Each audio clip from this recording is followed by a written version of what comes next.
கர்த்தரை ஆசீர்வதிப்பாராக. இந்த நாளிலும் நாம் தேவனுடைய சன்னிதானத்திலே தியானிக்க போகிற கர்த்தருடைய வார்த்தையின் தலைப்பு இளம் தலைமுறையே கேள். இளம் தலைமுறையே கேள்.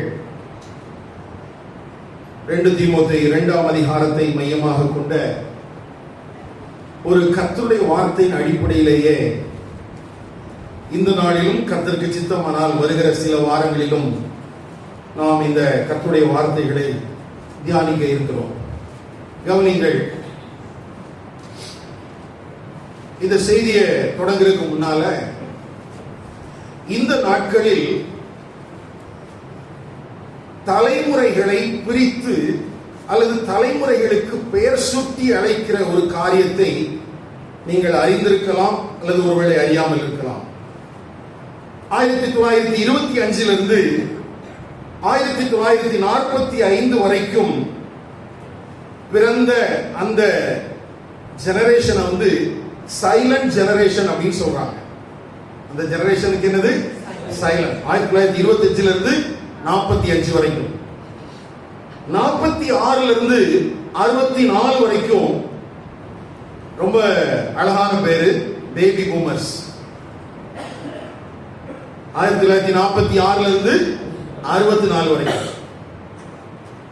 அடுத்தது 65 80 வரைக்கும் ஜென் எக்ஸ் அப்படின்னு சொல்லி அவர்களுக்கான பெயர். 1981 95 வரைக்கும் ஜென் ஒய். 1996 2012 வரைக்கும் இருக்கிற அந்த ஜெனரேஷனுக்கு ஜென் சி. 2013 இப்போ பிரசன்ட் வரைக்கும் இருக்கிறதுக்கு ஜென் அல்பா.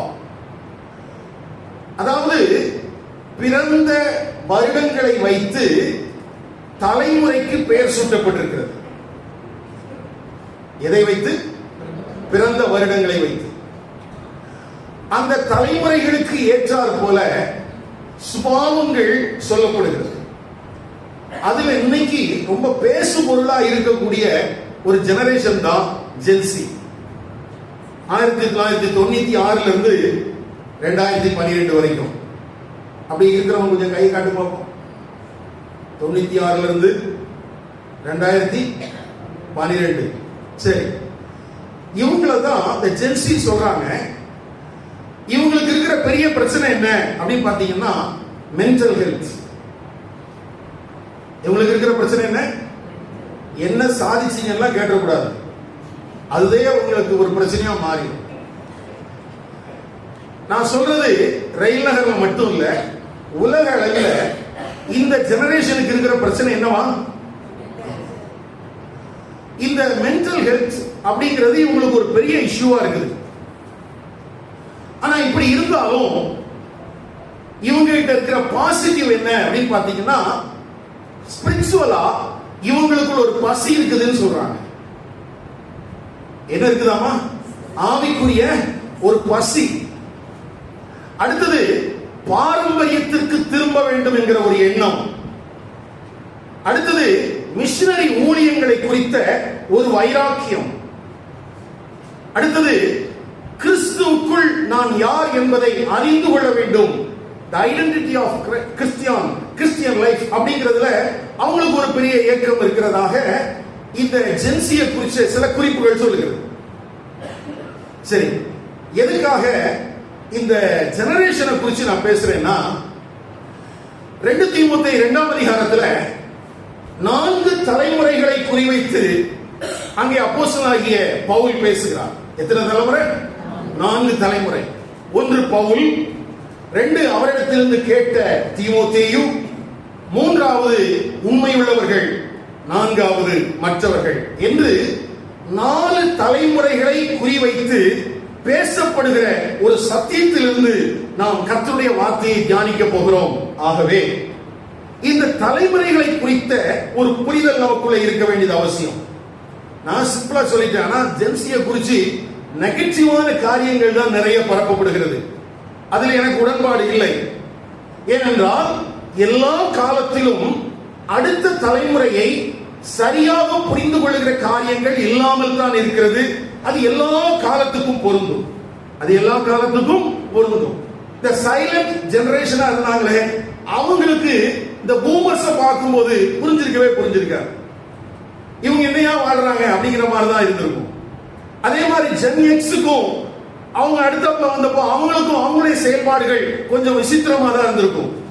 இப்படி ஒவ்வொரு காலகட்டத்திலும் வாழ்ந்து கொண்டிருந்த முதியவர்களுக்கு அடுத்த கட்ட தலைமுறைகளை புரிந்து கொள்வதற்கும் அவர்களை நடத்துவதற்கும் அநேக பிரச்சனைகள் இருக்கத்தான் செய்திருக்கும். ஆனால் அதையெல்லாம் தாண்டி இந்த தலைமுறைகளை கடந்து கிரியேட் செய்கிற தேவனுடைய வார்த்தையும் தேவனும் மாறாதவர்களாக இருக்கிறபடினாலே நாம் கர்த்தருடைய வார்த்தையை சரியாக பற்றிக் கொள்வோமானால் எந்த தலைமுறையும் எஜமானனுக்கு பிரயோஜனம் உள்ளதாக இருக்க முடியும். அல்லேலூயா. ஒருவேளை நம்முடைய கண்களுக்கு அவங்க கிட்ட இருக்கிற நெகட்டிவான காரியங்கள், அதைத்தான் நான் சொன்னேன், அவங்களுக்கு மென்டல் ஹெல்த்ல இஷ்யூ இருக்குது அப்படின்னு சொல்லி, ஏன்னா அதுதான் மேஜரா பேசப்படுது. ஆனா அவங்க கிட்ட இருக்கிற பாசிட்டிவான அப்ரோச்சை நான் பார்க்கும்போது அவங்களுக்குள்ள இருக்கிற அந்த ஆவிக்குரிய ஒரு தாகம், மிஷனரியாக சாட்சி அறிவிக்க வேண்டும் என்கிற ஒரு வைராக்கியம், அல்லது கிறிஸ்துவுக்குள் நான் யாராக இருக்கிறேன் என்பதை புரிந்து கொள்ள வேண்டும் என்கிற ஒரு ஏக்கம், அடுத்தது பாரம்பரியமான சில காரியங்களுக்கு நாம் திரும்ப வேண்டும் என்கிற காரியங்கள் எல்லாம் அவர்களுக்குள்ள பாசிட்டிவா நான் பார்க்கிறதுனால நிச்சயமாக அவர்களும் தேவனுக்கு உண்மையுள்ளவர்களாக, தேவனுக்கு பிரயோஜனம் உள்ளவர்களாக மாற முடியும். ஆகவே இந்த தலைமுறையை மனதில் கொண்டவனாகத்தான் இந்த கர்த்தருடைய வார்த்தையை உங்களுக்கு முன்னதாக நான் பிரசங்கிக்கிறேன். கவனிங்கள். அப்போ ஜென்சி தலைமுறையே நீ கேள். உனக்குள்ள உன்னை குறித்து நிறைய விஷயங்கள் நீ பாசிட்டிவா சொல்லலாம். நாங்க இன்டர்நெட்லயே வாழ்ந்துட்டு இருக்கிறோம், அல்லது எங்களுக்கு எல்லாமே கையடக்கத்தில் அடங்கி இருக்கிறது என்று சொல்லலாம். ஆனால் உனக்கு கையளவிலே உலகம் அடங்கி இருக்கிறது. ஆனால் இந்த உலகத்தையும் அண்ட சராசரங்களை படைத்த தேவன் எல்லாவற்றையும் தன்னுடைய உள்ளங்கையிலே தான் வைத்திருக்கிறார். உன்னையும் அவர் உள்ளங்கையிலே தான் வைத்திருக்கிறார். ஆகவே அந்த தேவனையும் அந்த தேவனுடைய எதிர்பார்ப்புகளையும் நீ சரியாய் புரிந்து கொள்வாயானால் இன்னமும் நீ ஆண்டவருக்கு பிரயோஜனம் உள்ளவனாக மாற முடியும். அதற்கு துவக்கமான மிக அத்தியாவசியமான ஒரு காரியத்தை மட்டும் 2 தீமோத்தேயு 1ஆம் அதிகாரத்திலிருந்து உங்களுக்கு முன்னதாக காட்ட விரும்புகிறேன். இந்த செய்தியை தொடங்குறதுக்கு முன்னால மற்ற இதுக்கு முந்தின ஒரு ஜெனரேஷன் இருக்கு இல்லையா, எக்ஸ் ஒய் பேபி பூமர்ஸ் இப்படின்னு அழைக்கப்படுகிற இந்த எந்த ஜெனரேஷன்ல நீங்க இருந்தாலும் சரி, நீங்கள் புதிய தலைமுறைக்கு பின்பற்றக்கூடிய மாதிரியாக இருக்கிறீர்களா அல்லது பின்பற்றக்கூடாத மாதிரியாக இருக்கிறீர்களா என்பதை நீங்கள் கொஞ்சம் யோசித்து பாருங்கள். திரும்பமா சொல்றேன், அதாவது புதிய தலைமுறைக்கு நீங்கள் பின்பற்றுவதற்கு தகுந்த மாதிரியா அல்லது பின்பற்ற தகாத மாதிரியா? ஏனென்றால் அநேக நேரங்களிலே முதியவர்கள் என்று சொல்கிறவர்கள் தங்கள் பொறுப்புகளை உணராமல் வாழுகிறதை நாம் எல்லா காலங்களிலும் பார்க்கிறோம். ஐயா, முதியவர்களுக்கு ஒரு பொறுப்பு இருக்கிறது. அது என்ன பொறுப்பு? நாமும் கர்த்தருக்கென்று சாட்சியாக மகிமையாக வாழ வேண்டும். அதே நேரத்தில் நம்முடைய சாட்சியுள்ள வாழ்க்கை மற்றவர்கள் பின்பற்றுவதற்கு மாதிரி உள்ளதாக இருக்க வேண்டும். இதை தொடர்ந்து நம்முடைய வாழ்க்கையில கடைபிடிக்க வேண்டும். இதை குறித்து அக்கறை உள்ளவர்களாக இருக்க வேண்டும். ஏன் இதை சொல்கிறேன் என்றால், சுயநலம் நிறைந்திருக்கிற ஒரு பொல்லாத உலகத்தில் வாழ்றோம். நான் வாழ்ந்தால் போதும், என்னுடைய குடும்பம் வாழ்ந்தால் போதும் என்கிற மன ஓட்டத்தோடு வாழுகிற எந்த முதியவனும் பின்பற்ற தகாத ஒரு மாதிரியாகத்தான் அடுத்த தலைமுறைக்கு இருக்க முடியுமே தவிர, நிச்சயமாக சுயநலமுள்ள கிறிஸ்தவர்கள், சுயநலமுள்ள முதியவர்கள் அடுத்த தலைமுறைக்கு ஒரு எடுத்துக்காட்டாக இருக்க முடியாது என்பதுதான் மிகவும் தீர்க்கமான ஒரு உண்மையாக இருக்கிறது. அப்போ 2ஆம் அதிகாரத்தில் அப்போஸ்தலனாகிய பவுல் தீமோத்தேயுக்கு சில அடையாளங்களை சுட்டி காட்டுகிறான். அவனை அடையாளப்படுத்தும் போது, நீ குமாரன், நீ ஒரு போர் சேவகன், நீ ஒரு விவசாயி, நீ ஒரு அத்லட் அப்படின்னு சொல்லி அந்த தீமோத்தேயுவை அடையாளப்படுத்தி காட்டுகிறான். நீ யாராக இருக்கிறாய் என்று. அப்படி அந்த அடையாளப்படுத்துவதற்கு முன்பதாக முதலாவது அதிகாரத்தில் இரண்டு முக்கியமான தகவல்களை அவன் சொல்கிறான். ஒன்று, விசுவாசத்தில் நிலைத்திருக்க தவறின இரண்டு பேர். அவருடைய பெயர்கள் இப்படி எழுதப்பட்டிருக்கிறது. 15வது வசனத்தில், ஆசியா நாட்டில் இருக்கிற யாவரும் அவர்களில் பிகல்லு எர்மோகனே முதலாய் என்னை விட்டு விலகினார்கள் என்று அறிந்திருக்கிறாய். எனக்கு அருமையான கர்த்தருடைய பிள்ளைகளே,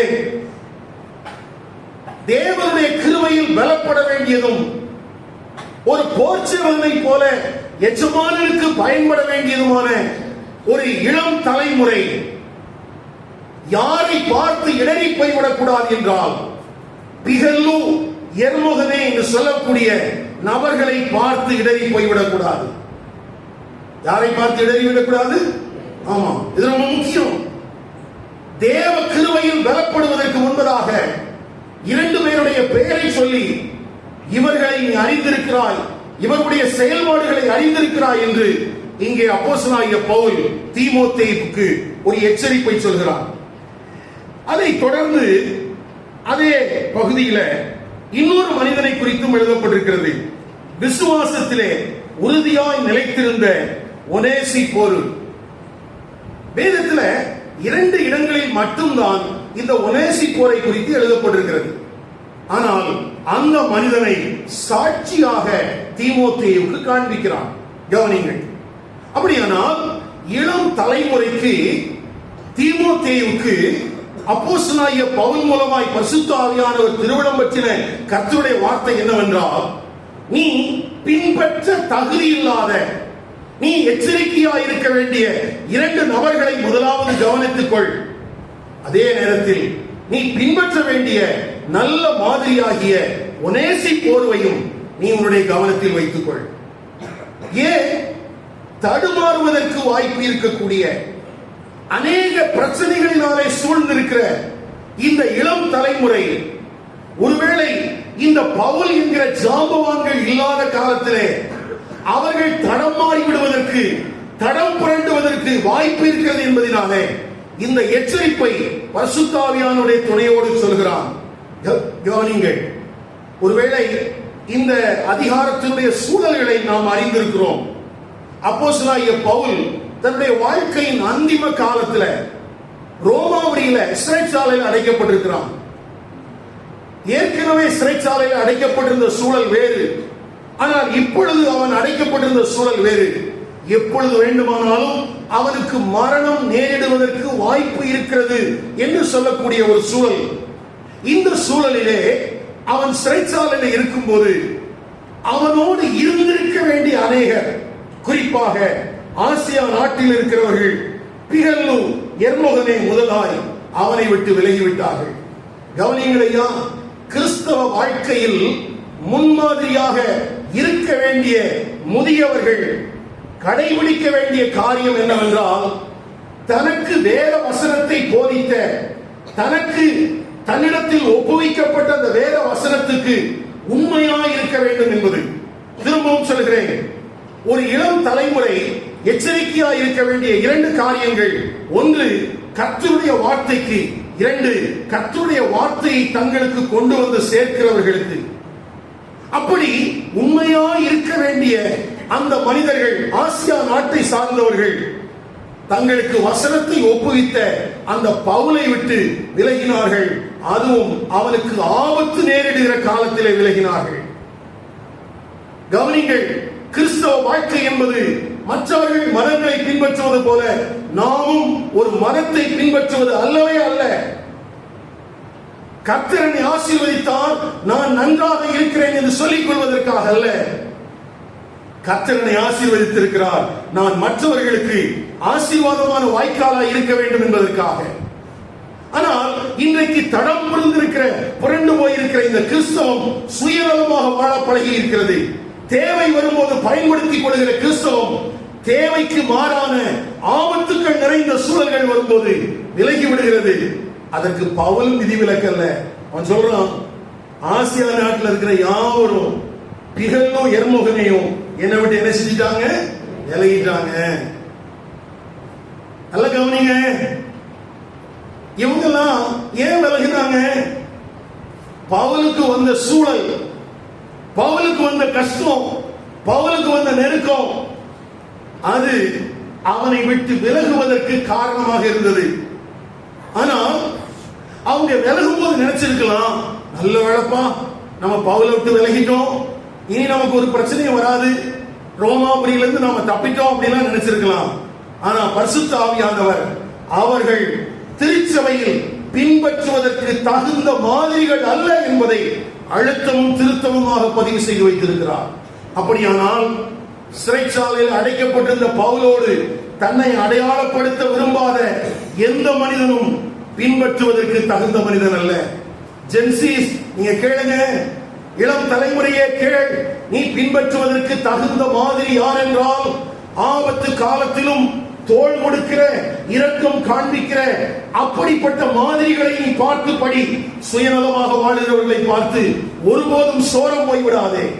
ஏன்னா ஏற்கனவே உனக்கு மென்டல் இஷ்யூஸ் இருக்குது, இதை பார்த்தனா இன்னும் உனக்கு மென்டல் இஷ்யூஸ் அதிகமாயிரும், நீ உன் வாழ்க்கையில செயல்பட முடியாம போயிடும். கர்த்தருடைய ஆவியானவர் அதற்கு ஏற்ற புரிந்து கொள்தலை உனக்கு தருவாராக. கவனிங்கள். ஆனால் இந்த ஒனேசிப்போரை குறித்து 2 பகுதிகளில் எழுதப்பட்டிருக்கிறது. வாசிக்கலாம். 16வது வசனம். ஒனேசிப்போரின் வீட்டாருக்கு கர்த்தர் இரக்கம் கட்டளையிடுவாராக. அவன் அநேகம் தரம் என்னை இளைப்பாற்றினான். என் விலங்கை குறித்து அவன் வெட்கப்படவும் இல்லை. அதிக ஜாக்கிரதையாய் என்னை தேடி கண்டுபிடித்தான். அந்நாளிலே அவன் கர்த்தரிடத்தில் இரக்கத்தை கண்டடையும்படி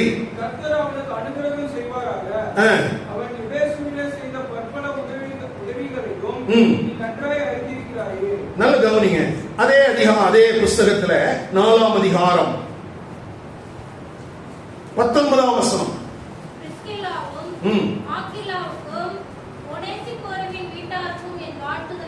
நல்ல கவனிங்க. இவ்வளவுதான் அந்த ஒனேசிப்போரை குறித்து சொல்லப்பட்டிருக்கு. ஆனா இதுல இருந்து நம்ம என்ன புரிஞ்சுக்கலாம்னா, இந்த ஒனேசிப்போர் என்கிற மனிதன் எபேசு பட்டணத்தை சார்ந்தவன். அவன் இந்த பட்டணத்தை சார்ந்தவன் எபேசு.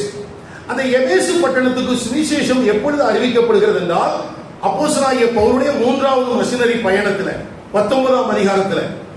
அப்படி 3வது மிஷனரி பிரயாணத்தில் சுவிசேஷம் அறிவிக்கப்பட்ட அந்த எபேசு பட்டணத்துக்குள்ள இருக்கிற இந்த ஒனேசிப்போரும் அவனுடைய குடும்பம் முழுவதும் கர்த்தரை சேவிக்கிறவர்களாக இருக்கிறார்கள். யாரா இருக்கிறாங்க? அவங்க சபையை நிறுவுகிற காலத்திலும் சரி, சபையை நிறுவி அங்கே இருந்து பவுல் வேற இடங்களுக்கு போன பிறகும் சரி, இந்த பவுலோடு நல்ல ஒரு தொடர்பும் நல்ல ஒரு ஐக்கியமும் நல்ல ஒரு உறவும் இருந்தது என்று இந்த வேத பகுதி நமக்கு காட்டுகிறது. கவனிங்கள். சபை நிறுவதற்கு அந்த ஊருக்கு வந்த போதும் சப்போர்ட்டா இருந்தாங்க. பிரசங்கித்த சுவிசேஷத்தை கேட்டாங்க, விசுவாசிச்சாங்க, கீழ்ப்படிந்தாங்க, ரட்சிக்கப்பட்டாங்க, சபைக்குள்ள வந்துட்டாங்க. ஒரு ஆள்ல குடும்பமா வந்துட்டாங்க. அதுக்கு பிறகு அந்த மனிதன் அந்த பட்டணத்தை விட்டு வேற இடங்களுக்கு ஊழியத்துக்கு போயாச்சு. இப்போ ரோமாபுரியில சிறைச்சாலையில் அடைக்கப்பட்டிருக்கிறான். இப்பொழுது எபேசு பட்டணத்திலிருந்து இந்த ஒனேசிப்போர் ரோமாபுரிக்கு அவனை தேடி போகிறான். கவனிங்க. இன்றைக்கு சில நேரத்தில் நம்ம என்ன சொல்றோம்னா, இந்த செய்தி எனக்கு தெரியலையே அப்படின்னு நம்ம சொல்றோம். என்ன செய்தி? எவ்வளவோ வசதிகளும் வாய்ப்புகளும் பெருகி இருக்கிற இந்த காலத்துல நமக்கான தகவல்கள் வந்து சேரவில்லை என்று சொல்கிறோம். ஆனால் எபேசு பட்டணத்தில் இருந்த ஒனேசிப்போர் ரோமாபுரி சிறைச்சாலையில் அடைக்கப்பட்டிருந்த பவுலை பார்ப்பதற்காக அவன் தேடி வந்தான் என்று அவரே குறிப்பிடுகிறார். ஏற்கனவே வாசல்லையா 1ஆம் அதிகாரத்துல வந்திருந்த போது அதிக ஜாக்கிரதையாய் என்னை தேடி கண்டுபிடித்தான். ஐயா, ரோமாபுரியில போயிட்டு அவன் பார்த்த உடனே அவனுக்கு புரிஞ்சிருக்கும். என்ன புரிஞ்சிருக்கும்னா, கிறிஸ்தவர்கள் அப்படின்னு சொன்னா பெரிய உபத்திரவங்களை சந்திக்க வேண்டி இருக்குது. கிறிஸ்தவர்கள் சொன்னா உடனே ஜெயில போட்டுருவாங்க அல்லது கொன்றுவாங்க, இப்படி எல்லாம் ஒரு சூழல் இருக்குது. அப்படி இருக்கும்போது தேடிக்கிட்டு இருந்த ஒனேசிப்போரு என்ன பண்ணியிருந்திருக்கலாம்? ஐயோ, நம்ம தப்பான இடத்துக்கு வந்துட்டோம், நம்ம திரும்ப எபேசுக்கு போயிடலாம், நம்ம அங்க உட்கார்ந்து ஜெபம் பண்ணுவோம் அப்படின்னு சொல்லி திரும்பி போவதற்கு வாய்ப்பு இருந்துச்சு. ஆனா அவன் போகல. அவன் என்ன செய்யல? போகல. அவன் என்ன செஞ்சான்? தேடி கண்டுபிடிச்சிட்டான். எங்க இருக்கிறான் இவன்? சுவிசேஷத்தின் நிமித்தமாய் கையில விலங்கிடப்பட்டவனாக சிறைச்சாலையில் அடைக்கப்பட்டிருக்கிறான். சிறைச்சாலையில் என்ன செய்திருக்கிறான்? அடைக்கப்பட்டிருக்கிறான். அப்படி அடைக்கப்பட்டிருந்த அந்த பவுலை பார்த்து இவன் வெட்கப்படவும் இல்லை, விட்டு விலகவும் இல்லை. நான் சொல்றது புரியுதா? வெட்கப்படவும் இல்லை, விட்டு விலகவும் இல்லை. அப்போ கூட இருக்க வேண்டிய நபர்கள் விலகி போகிறார்கள். ஆனால் எங்கிருந்தோ வந்தவன் தேடி வந்து தன்னை பவுலோடு கூட ஐக்கியப்படுத்திக் கொள்கிறான், அடையாளப்படுத்திக் கொள்கிறான். கவனிங்கள், எந்த மனிதன் இரக்கத்தை பெற்றிருக்கிறானோ அந்த மனிதன் இரக்கம் காட்டுவதற்கு கடமைப்பட்டிருக்கிறான். மனிதர்களுக்கு மனிதர்கள் இரக்கம் காட்டுவது என்றால் என்ன? நான் ஒரு தேவையை பார்ப்பது. 2, அந்த தேவையை சந்திப்பதற்கு நான் ஏதாயிலும் முயற்சி செய்வது. 3வது, அந்த தேவையிலே நான் உடன்பட்டு நிற்பது. ஒரு தேவை என்று பார்க்கும்போது அந்த தேவையிலே ரட்சிக்கப்பட்ட ஒரு மனிதன் செயல்படுகிறவனாக இருக்க வேண்டும். தேவையை பார்க்க வேண்டும், தேவையால் உந்தப்பட வேண்டும், அந்த தேவையை சந்திப்பதற்கு அவன் செயல்படுகிறவனாக இருக்க வேண்டும். அவன்தான் உண்மையாகவே தேவனிடத்திலிருந்து பெற்றுக்கொண்ட இரக்கத்தை சரியான விதத்தில் மற்றவர்களுக்கு காண்பிக்கிறான் என்று அர்த்தம். நான் சொல்கிற வார்த்தை கொஞ்சம் புரிந்து கொள்ளுங்கள். நாம் தேவனிடத்திலிருந்து இரக்கத்தை பெற்றிருக்கிறோம். என்ன இரக்கம்? அவர் இரக்கம் காண்பித்ததினால்தான் நியாய தீர்ப்புக்கு உள்ளாகி இருந்த நாம் நியாய தீர்ப்பிலிருந்து விடுவிக்கப்பட்டிருக்கிறோம். நாம் தேவனுக்கு முன்பதாக நீதிமானாக்கப்பட்டிருக்கிறோம். இப்படி இரக்கத்தை பெற்றிருக்கிற நாம் மற்றவர்களுக்கு என்ன செய்யணும்? இரக்கம் செய்யணும். எப்படி இரக்கம் செய்வது? அவருடைய தேவையை பார்க்க வேண்டும், அவருடைய தேவையில நான் உதவி செய்வதற்கு தூண்டப்பட வேண்டும். இது எல்லாம் தன்னியல்பா நடக்கணும். எப்படி நடக்கணும்? தன்னியல்பா நடக்கணும். எனக்கு சில நேரத்தில் ஊழியங்களை குறிச்ச மாற்று கருத்துக்கள் நிறைய உண்டு. இன்னைக்கு இது தேவை இருக்கிறது, இது தேவை இருக்கிறது என்று பத்திரிகைகளில் எழுதி, டெலிவிஷன்களை வெளியிட்டு, இன்டர்நெட்ல போட்டு, வாட்ஸ்அப்ல வந்து இப்படியெல்லாம் தேவையை பார்த்து பழகினதினால் இயல்பாக நமக்குள்ளே ஊற்றுக்கண்ணாய் வந்திருக்க வேண்டிய ஒரு இயல்பு தன்மையை நாம் கெடுத்து விட்டோமோ என்கிற எண்ணம் எனக்குள்ளே இருக்கிறது. கவனியுங்கள், ஒரு மனிதனை பார்க்கும் போது அவன் என்ன சூழலில் இருக்கிறான், அவனுடைய தேவை என்ன என்பதை புரிந்து கொள்ளக்கூடிய ஒரு சுபாவம் எனக்குள்ளே இயல்பாக வர வேண்டும். அது ரட்சிக்கப்பட்டவனுக்குள்ளே வர வேண்டும். அப்படி வந்தால்தான் அவன் ஜெபிக்க முடியும், அவனை தாங்க முடியும், அவனுக்கு ஏதாவது ஒரு விதத்தில் உதவி செய்ய முடியும். ஆனால் இன்றைக்கு நமக்கு அப்படி இல்லை. பார்த்து அதுக்கு பிறகு அந்த ஆள் ஒரு இமெயில் அனுப்பி, எனக்கு இந்த மாதிரி தேவை இருக்குது, எனக்கு இப்படி ஒரு சூழல் இருக்குது, எனக்கு இதுல உதவி செய்யுங்க. அது பொருளாதாரமா இருக்கலாம், அது செவமா இருக்கலாம், அது ஒரு மாரல் சப்போர்ட்டா இருக்கலாம். இப்படி எல்லா விதத்திலும் உதவியை கேட்டால் ஒழிய முன்னால நிற்கிற மனுஷனுக்கு மனிதனுடைய தேவையை புரிந்து கொள்வதற்கு இருதயமே இல்லை. அவனுக்கு என்ன தேவை நமக்கு என்ன செய்யறது இல்லை, தெரியறது இல்லை. நம்மளை பொறுத்த வரைக்கும் என்ன, ஏன் யாரும் சொல்லலை, யாரும் சொல்லல.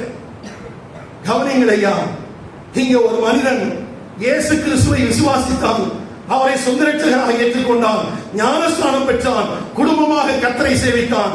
சேவித்து அவனுக்கு நான் சுகமாக இருக்கிறேன் என்று எபேசுவிலே இருந்திருக்கலாம், இருக்கவில்லை. அவன் ரோமாவிற்கு வருகிறான். அங்கே விலங்கிடப்பட்டு மற்றவர்களால் கைவிடப்பட்ட நிலைமையில் இருந்த பவுலை தேடி கண்டுபிடிச்சு அவனுக்கு உதவிகளை செய்கிற மனிதனாக காணப்பட்டான். இப்பொழுது தீமோத்தேயு என்கிற அடுத்த தலைமுறைக்கு பவுல் ஒரு மனிதனை அடையாளம் காட்டி கொடுக்கிறான்.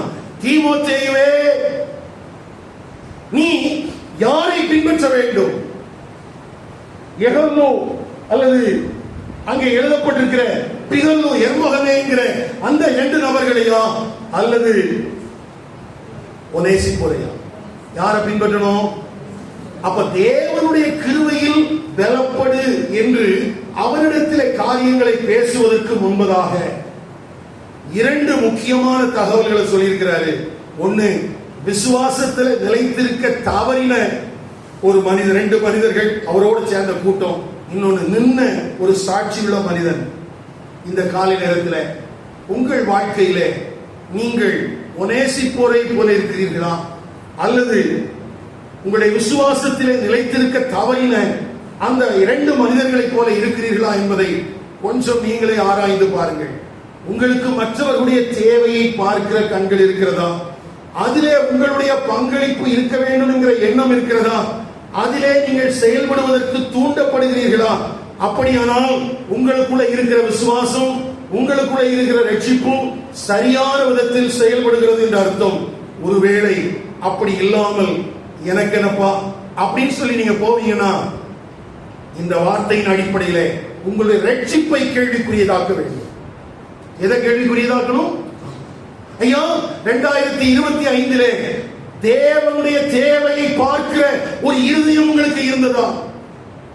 எத்தனையோ முறை திருச்சபையில சொல்றோம் தேவனுடைய தேவை என்று. அந்த தேவனுடைய தேவையை பார்க்கிற கண்கள் உங்களுக்கு இருந்ததா? அந்த தேவையில நான் என்ன செய்ய முடியும் என்பதை குறித்து என்றைக்காகிலும் நீங்கள் யோசித்திருக்கிறீர்களா? அதிலே உங்களுடைய பங்களிப்பை நீங்கள் நிறைவேற்றி இருக்கிறீர்களா? ஒனேசிப்போர் அவமானத்தை பார்க்கல, இழப்பை பார்க்கல, விளைவுகளை பார்க்கல, எந்த விதமான காரியங்களை பார்க்கல. தேவனுடைய தேவையை பார்த்த அந்த மனிதனுக்குத்தான் அங்கே பவுல் ஜெபிக்கிறான், கர்த்தரிடத்தில் அவன் இரக்கத்தை கண்டடையட்டும். யாரிடத்துல? கர்த்தரிடத்துல. அவனுக்கு ஆண்டவர் அனுக்கிரகம் செய்யட்டும். அவன் எபேசுவிலும் உதவி செய்தான், ரோமாவிலும் வந்து உதவி செய்திருக்கிறான். தீமோத்தேயுவே, இப்படிப்பட்ட நல்ல மாதிரிகளை பார்த்து நீ படி. யாரை பார்த்து படி? வாட்ஸ்அப்ல, இன்ஸ்டாகிராம்ல உனக்கு வரக்கூடிய தகவல்ல எல்லாமே நீ பின்பற்றுவதற்கான மாதிரிகள் அல்ல. ஒருவேளை உன்னை அட்ராக்ட் பண்ணக்கூடிய விதத்துல பேச்சுக்கள் இருக்கலாம், உன்னை அட்ராக்ட் பண்ணக்கூடிய விதத்துல பல நூதனமான காரியங்கள் நிறைந்திருக்கலாம். அதை பார்த்து ஏமாந்து விடாதே. தேவனுடைய காரியங்களில், தேவனுடைய கிருபையில் நீ பலப்பட்டவனாக, அவருக்கு பயனுள்ளவனாக இருக்க வேண்டுமானால் நீ பின்பற்றுவதற்கு தகுந்த மாதிரிகளை முதலாவது கண்டுபிடித்து அதிலே நீ கவனமாக இரு. அதில் நீ எப்படி இரு? கவனமாக இரு. ஒருவேளை நான் சொல்லுகிற வார்த்தைகளை நீங்கள் எப்படி புரிந்து கொள்கிறீர்களோ எனக்கு தெரியாது. ஆனால் 2ஆம் அதிகாரத்தை நாம் வரும் காலங்களிலே சரியாக புரிந்து கொள்ள வேண்டுமானால் இந்த நாளிலே நாம் தியானிக்கக்கூடிய இந்த காரியம் மிகவும் முக்கியமானது என்பதை தயவு செய்து புரிந்து கொள்ளுங்கள். திருச்சபைக்குள்ளே சுயநலமான நோக்கங்கள் ஆகாது, சுயநலமான லாபங்கள் ஆகாது. திருச்சபைக்குள்ளே லாபங்களுக்காக மாத்திரம் திருச்சபையை பின்பற்றுவது ஆகாது. சொல்றது புரியுதா? திருச்சபையை தன்னுடைய ஆதாயத்துக்காக பயன்படுத்துவது ஆகாது. அது தேவனுடைய சபையிலே ஒரு மனிதன் செயல்படக்கூடிய விதம் அல்ல. கடந்த நாட்கள்ல இந்த பகுதியில் ஊழியம் செய்த போது எங்களுக்கு கிடைத்த ஒரு பெரிய பலன் என்ன தெரியுமா? அவர்கள் பிள்ளைகளுடைய படிப்பிற்கு சபை வேண்டும், ஜெபிக்க வேண்டும். அவருடைய வேலை வாய்ப்புக்கு சபை ஜெபிக்க வேண்டும், சபை உதவி செய்ய வேண்டும். அவருடைய திருமண காரியங்களுக்காக சபை ஜெபிக்க வேண்டும், அவர்களுக்கு உதவி வேண்டும். ஆனால் எல்லா தேவையும் பூர்த்தியான போது அவர்களுக்கு தேவை தன்னுடைய தாய் சபை என்று ஒன்றுக்கும் உதவாத இடத்துல போய் உட்கார்ந்துட்டு இருப்பாங்க. இன்னைக்கு பாருங்களேன், லைட் நிறைய போட்டிருக்கிற இடத்துல போய் உட்கார்ந்துட்டு இருப்பான். ஆனா தனக்கு ஒரு தேவை வந்த போது அதை அப்பொழுது சபை வேணும், ஜெபிக்கிற சபை வேணும், அப்போ தரிசனமுள்ள ஊழியன் வேணும், பாரமுள்ள ஊழியன் வேணும். ஐயா, சுயநலம் உள்ள மனிதர்கள் பின்பற்றுவதற்கு தகுதியற்றவர்கள் என்பதற்கு காரணம் என்னன்னா, அவங்களுக்குள்ள இருக்கிற செல்ஃபிஷான மோட்டிவ். இங்க இருக்கிற யாரா இருந்தாலும் சரி, உடைய மோட்டிவ் செல்ஃபிஷா இருந்ததுன்னா நீ பின்பற்றுவதற்கு தகுதியுள்ள நபர் அல்ல, தகுதியுள்ள நபரே கிடையாது. இயேசு கிறிஸ்துவை பின்பற்றுகிற ஒரு மனிதனுடைய வாழ்க்கை அவருடைய சுபாவத்தை பிரதிபலிக்கிறதா இருக்க வேண்டும். அவர் சுயநலத்தோட வரல, அவர் சுயநலத்தோட செயல்படல. அவர் எல்லா மேன்மையையும் விட்டு இறங்கினார், எல்லாவற்றையும் விட்டார். அதனாலதான் அப்போஸ்தலனாகிய பவுல் பிலிப்பி சபைக்கு எழுதும்போது சொல்றான், அவனவன் தனக்கானவைகளை அல்ல பிறனுக்கானவைகளையே நோக்குவானாக, கிறிஸ்து இயேசுவில் உண்டாயிருந்த சிந்தையே உங்களிலும். அப்போ செல்ஃபிஷா தான் நான் இருப்பேன், எனக்கு செபிக்கிறதுக்கு ஒரு சபை வேணும், எனக்கு செபிக்கிறதுக்கு எனக்கு வசனத்தை சொல்லி கொடுக்கிறதுக்கு ஒரு ஆள் வேணும், அவ்வளவுதான் என்னுடைய தேவைன்னு சொல்லி இருந்தோம்னா நிச்சயமாக புதிய தலைமுறை இடறி போவதற்கு காரணம் நீதான் என்பதை மறந்து விடாது. ஐயா, ஜென்சி தலைமுறை கெட்டு போவதற்கு காரணம் யாரோ அல்ல, எல்லா காலத்திலும் பாவத்தின் வாசல்கள் திறந்து வைத்திருக்கிறது. அது வித்தியாசமான விதத்தில் செயல்படுகிறது. ஒவ்வொரு தலைமுறைக்கும் அப்படிப்பட்ட வஞ்சகமான காரியங்கள் இருந்து கொண்டே தான் இருந்தது, அது இப்பொழுதும் இருக்கிறது. ஆனா ஒவ்வொரு காலத்திலையும் திருச்சபைக்குள்ள இருக்கிற சுயநலமற்ற தலைவர்கள், சுயநலமற்ற பரிசுத்தவான்கள் அந்த தலைமுறைக்கு வழிகாட்டிகளா இருந்ததுனால தலைமுறை தப்பித்தது. ஆனால் இன்றைக்கு திருச்சபையில் இருக்கிற பெரிய அவலம் என்ன தெரியுமா? பின்பற்றுவதற்கு தகுதியற்ற மனிதர்கள் திருச்சபையை அலங்கரிப்பதனால் இளம் தலைமுறை தவறி போகிறது. திருச்சபையே தேவன் பட்சமாய் திரும்பு, திருச்சபையே தேவன் பட்சமாய் திரும்பு. முதியோரே, நீங்கள் பின்பற்றுவதற்கு தகுந்த மாதிரிகளாக மாறுங்கள். இல்லாவிட்டால் நீங்களும் உங்கள் சாட்சியை இழந்து போவீர்கள். உங்கள் நிமித்தமாய் திரள் கூட்டம் தேவன் பட்சமாய் வருவதும் தடைபடும். ரொம்ப முக்கியங்க, ரொம்ப முக்கியம். செல்ஃபிஷான மோட்டிவ் வந்து கிறிஸ்தவத்துக்குள்ள ஆகவே ஆகாது. இன்னைக்கு நிறைய ஊழியங்களை நம்ம பார்க்கிறோம். அந்த ஊழியங்கள் எல்லாம் கெட்டு போறதுக்கு காரணம் என்ன அப்படின்னு பாத்தீங்கன்னா, ஒவ்வொரு காலத்திலும் இப்படி சுயநலமான ஒரு கூட்டம் அந்த ஊழியனை சுத்தி இருக்கும். எனக்காக ஜெபம் பண்ணுங்க, எனக்காக ஜெபம் பண்ணுங்க, எனக்காக ஜெபம் பண்ணுங்க, என்ன விசாரிங்க. இப்படி விசாரிச்சு விசாரிச்சு விசாரிச்சு சுயநலமாக உலகத்திற்கு வாழ்ந்து கடைசியில தேவனுக்கும் தேவனுடைய ஜனத்துக்கும் எந்த விதத்திலும் நன்மை செய்யாத ஒரு கூட்டம் இந்த தேசத்தில் எழுப்பினதின் விளைவு இன்றைக்கு திருச்சபை பாழாகி இருக்கிறது. அடுத்த தலைமுறைக்கு வழிகாட்டுவதற்கு ஆட்கள் இல்லை. கவனிங்கள் ஐயா, கவனிங்கள். யாரை பார்த்து நாம் பின்பற்ற முடியும்? அவன் ஜென்சி என்ன தெரியுமா கேட்கிறான்? எல்லாம் ப்ரூஃப் கேட்கிறான். நாம் சொல்லுகிற வார்த்தைகளை வைத்து அவன் நம்மை ஏற்றுக்கொள்ள ஆயத்தமா இல்லை. நாம் வாயில வட சுடுறத பார்த்து அவன் ஏமாறதுக்கு தயாரா இல்லை. அவனுக்கு ப்ரூஃப் வேணும். ஏன்னா அவன் வாழ்ந்துட்டு இருக்கிற காலத்துல அவனுக்கு எல்லா விதமான வசதிகளையும் எடுத்துக் கொடுப்பதற்கு கம்ப்யூட்டர் மிஷின் இருக்குது, டெக்னாலஜி அவன் விரல்களில் இருக்கிறது. அவன் எல்லாத்துக்கும் ப்ரூஃப் கேட்கிறான்.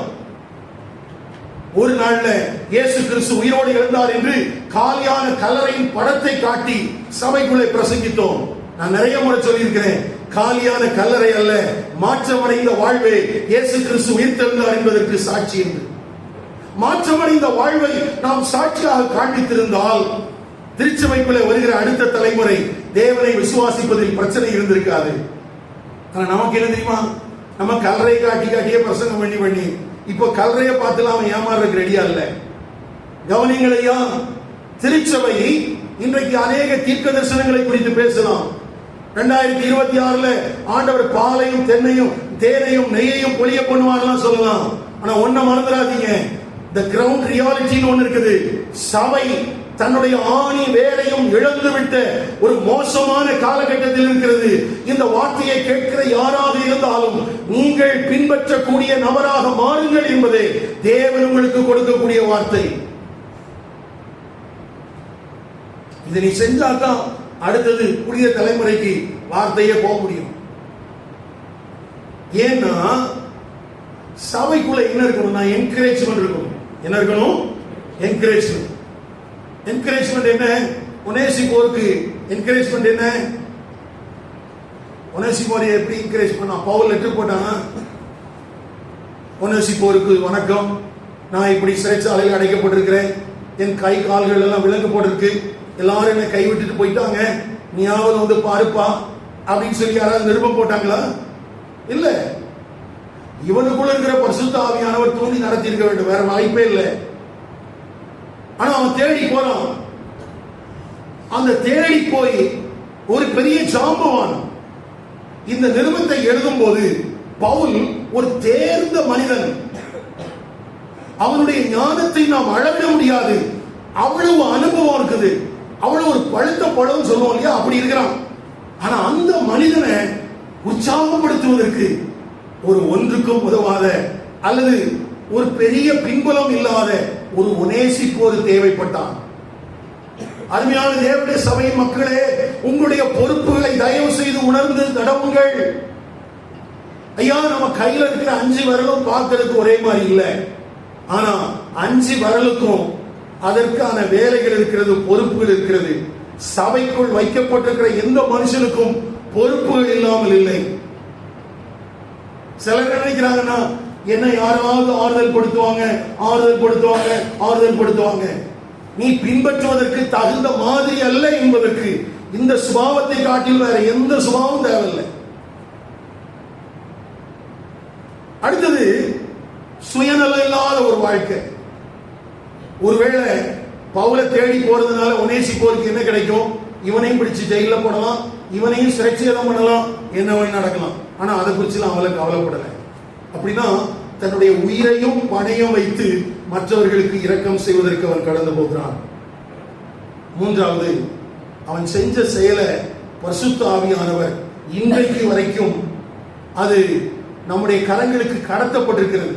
ஒரு மனிதனுடைய சுயநலமற்ற சேவை, ஒரு மனிதனுடைய பின்பற்ற தகுந்த மாதிரி நம்முடைய தலைமுறைகளுக்கு கடத்தப்படுவதற்கு காரணம் என்னன்னா, இந்த ஒனேசிப்போரை பார்த்து படிப்பா, இவனை மாதிரி நீ நடந்துக்க அப்படின்னு சொல்லி நமக்கும் அவனை ஒரு மாதிரியாக, ஒரு லெகசியாக ஆண்டவர் வைத்திருக்கிறார். இந்த காலை நேரத்தில் கர்த்தருடைய ஆவியானவர் நம்முடைய மனக்கண்களை திறப்பாராக. இந்த 2 நபர்களை குறித்த ஒரு வாழ்வு நமக்கு சரியான விதத்திலே புரிந்து கொள்வதற்கு கர்த்தருடைய ஆவியானவர் உதவி செய்வாராக. கவனிங்கள்.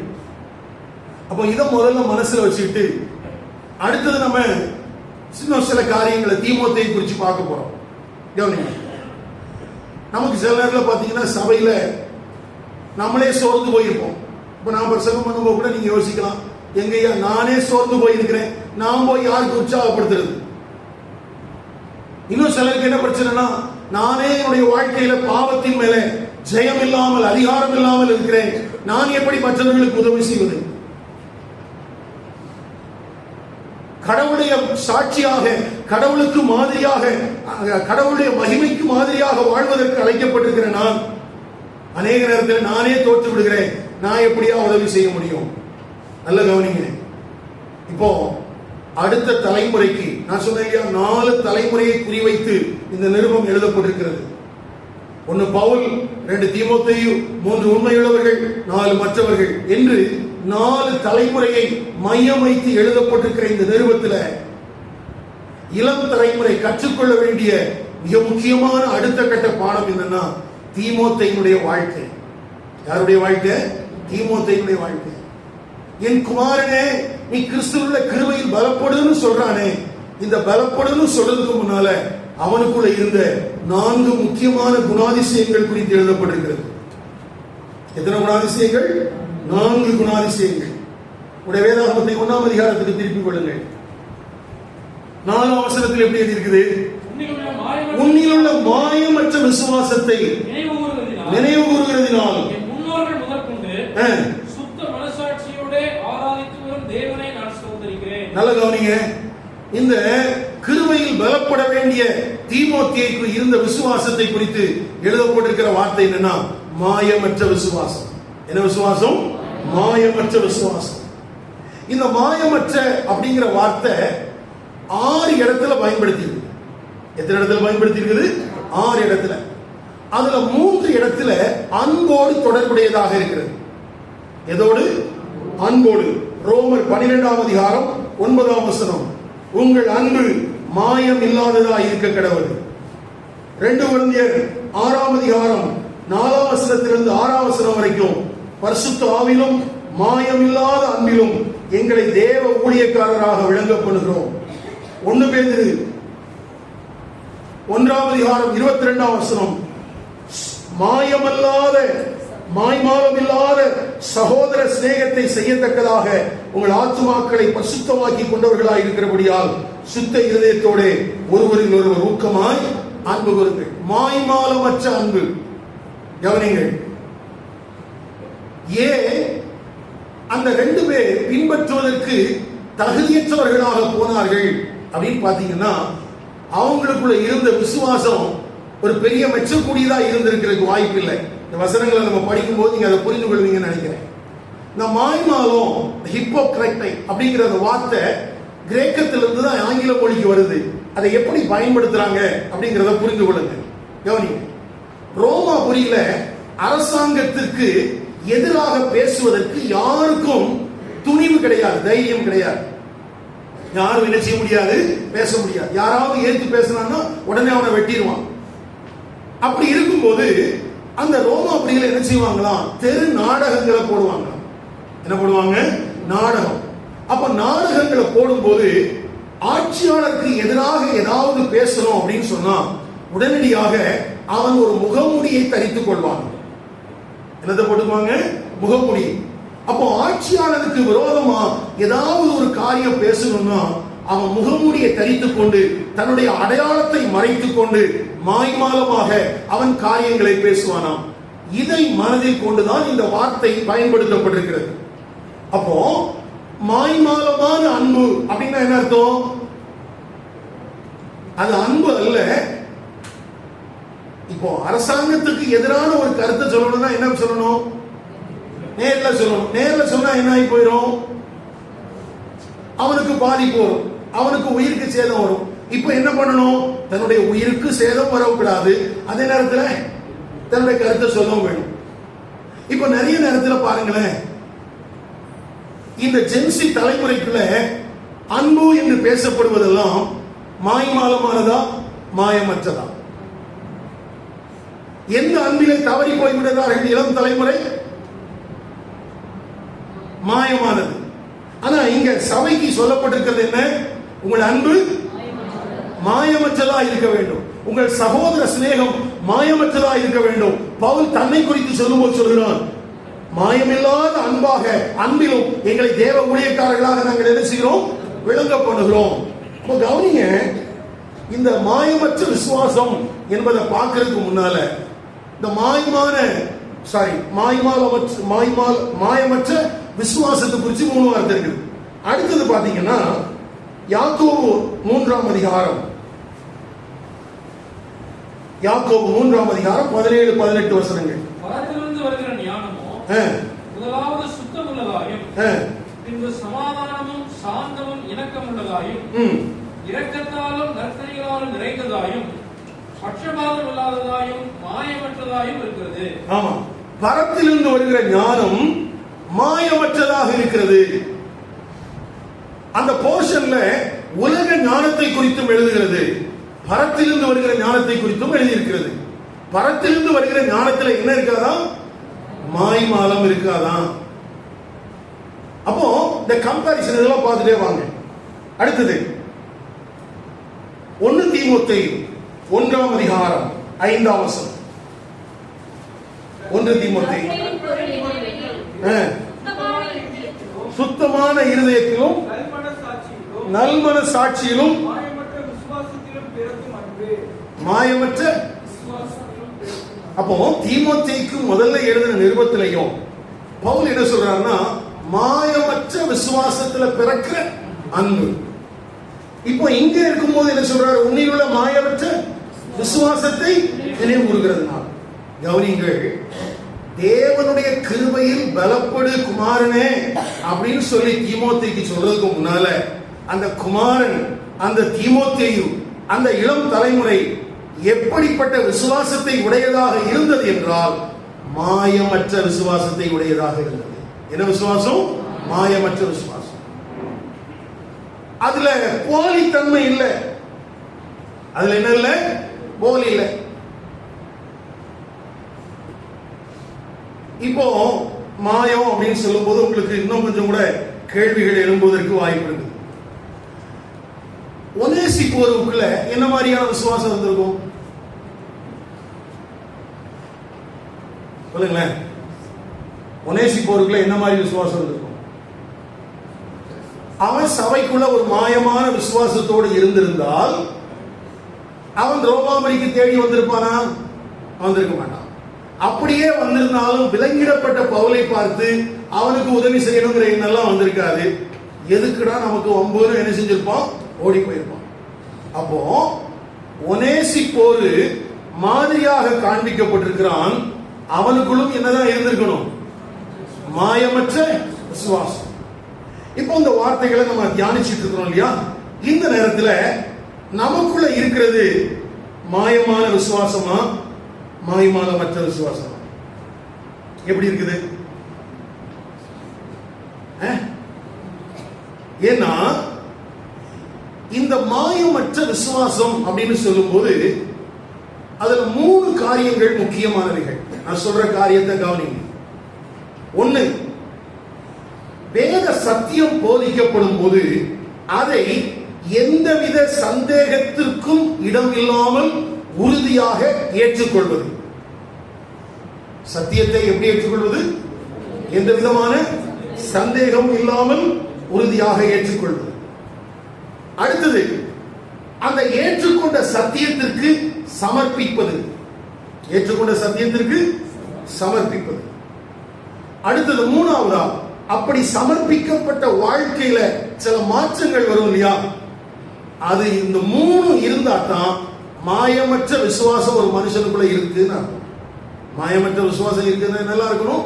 போதிக்கப்படுகிற சத்தியத்தை ஏற்றுக்கொள்ளணும், அதற்கு ஒப்பு கொடுக்கணும், அதன் அடிப்படையில் அவனுடைய வாழ்க்கையில் என்ன வரணும்? மாற்றம் வரணும். இந்த 3 நடந்துச்சுன்னா அந்த மனுஷனுக்குள்ள என்ன இருக்குன்னு அர்த்தம்? மாயமற்ற விசுவாசம்.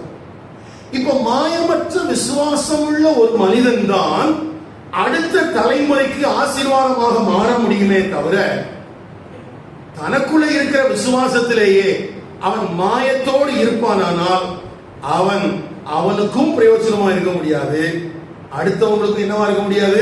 பிரயோஜனமா இருக்க முடியாது.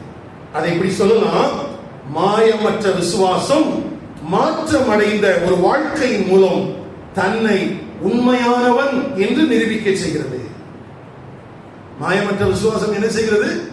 மாற்றம் அடைந்த வாழ்க்கை.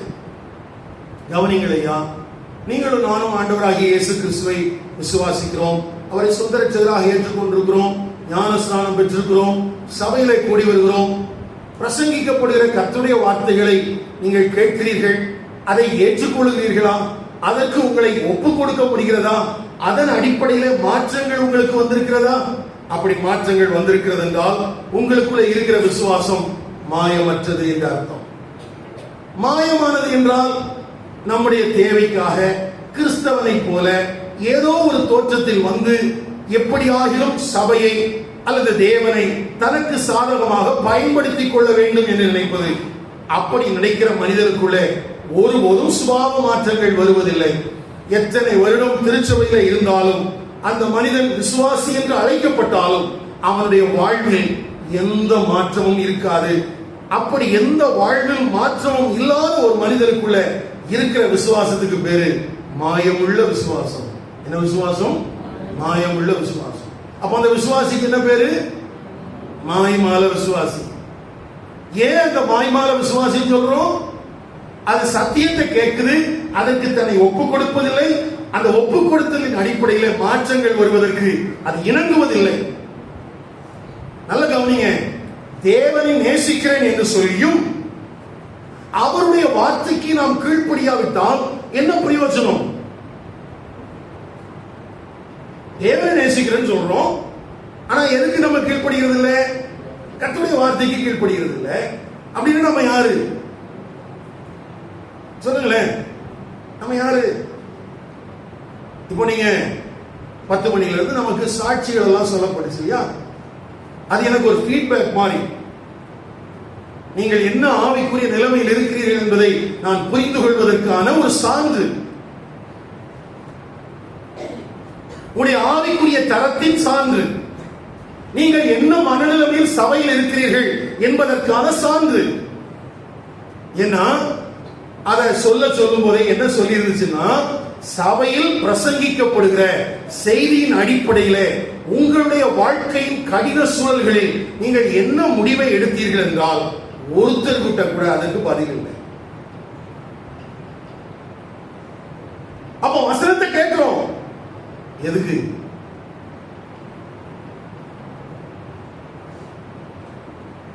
ரெண்டே சாய்ஸ் தாங்க.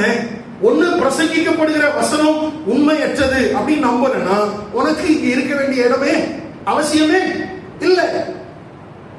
பொய்யான காரியங்களை பேசக்கூடிய இடத்துல உனக்கு என்ன வேலை? பேசப்படுவது உண்மை என்றால் அதற்கு ஏன் உன்னை ஒப்பு கொடுக்கவில்லை? ஒப்பு கொடுத்தாதானே உன் வாழ்க்கை மாற்றம் அடையும். எனக்கு இது தனியா ஒரு ரூட் இருக்குதுன்னா, சபை ஐக்கியம் எதற்காக, யாருக்காக? 52 வாரம் பிரசங்கிக்கப்பட்ட கர்த்தருடைய வார்த்தை என்னுடைய வாழ்க்கையில் எந்த பலனையும் கொடுக்காவிட்டால் இந்த கர்த்தருடைய வார்த்தையின் அதிகாரம் என்ன? இந்த கர்த்தருடைய வார்த்தை யாருக்காக? அப்போ மாய்மாலம். என்ன மாய்மாலம்? ஏதோ சபைக்கு போகணும், எங்க போறேன்னு கேட்டா சொல்லணும் இல்ல, அதுக்கு நான் அந்த சபைக்கு போறேன்னு சொல்லணும். அதை தாண்டி எனக்கு வேற எந்த கருத்தூண்டிய காரியங்களும் இல்லை. கவனிங்கள், கவனிங்கள் ஐயா. தீமோத்தேயு என்கிற இளம் தலைமுறை, அந்த இளம் தலைமுறைக்கு இருந்த குணாதிசயங்களில் முதன்மையானது அவனுடைய மாயமற்ற விசுவாசம். நம்ம நினைக்கலாம் இளம் தலைமுறை ஒண்ணுக்கு உதவாதுன்னு. அந்த மாயமற்ற விசுவாசத்தையும் கெடுத்து போடுகிற ஆசியா நாட்டில் உள்ள அநேகர், அந்த மாயமற்ற விசுவாசத்தை உடைய அந்த மனிதனையும் கெடுத்து போடுகிற பிகல்லு எர்மோகனே, நீ பின்பற்றுவதற்கு தகுந்த மாதிரி அல்ல.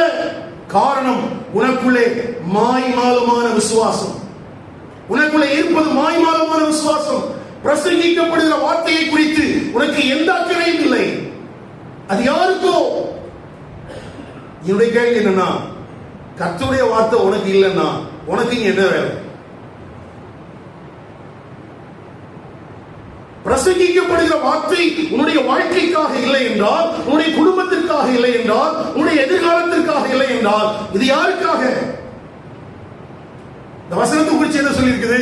இது வெறுமையாய் திரும்பி போகாது, இது வல்லமை உள்ளது, என்றென்றைக்கும் நிலைத்திருக்கிறது. ஐயா, என்றென்றைக்கும் நிலைத்திருக்கிற வார்த்தையை ஏற்றுக்கொள்வதற்கு உனக்குள்ளே தயக்கம் என்ன? நீ யாரை ஏமாற்றுகிறாய்?